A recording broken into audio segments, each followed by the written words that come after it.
Mais même 50 ans après, l'émotion est toujours là. C'est très difficile. Jules Descamps a 29 ans lorsqu'il disparaît.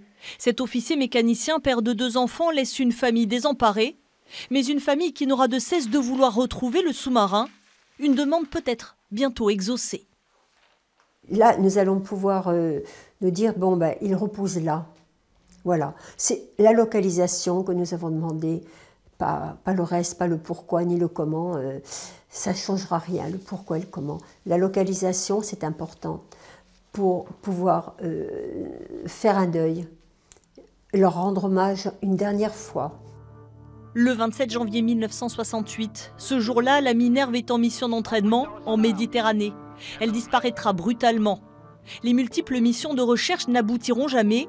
Seule certitude, l'épave serait au large du Cap Sissier. La localisation, c'est dans cette partie-là. Et on en est à peu près sûr. Maintenant, ça peut être dans un des 3 points. Les phases de recherche vont débuter d'ici 2 semaines. Elles devraient prendre plusieurs mois. L'Ifremer, spécialiste de l'étude des fonds marins, aura la charge de localiser l'épave. C'est une opération qui reste délicate. Il faut détecter, ensuite il faut analyser et enfin il faut identifier avec une prise de vue photographique par un mini sous-marin capable justement d'aller à plus de 2000 mètres de fond. Pour la marine, pas question de remonter l'épave. Il s'agit juste de la localiser. Une réponse à la demande des familles des 52 victimes de la Minerve.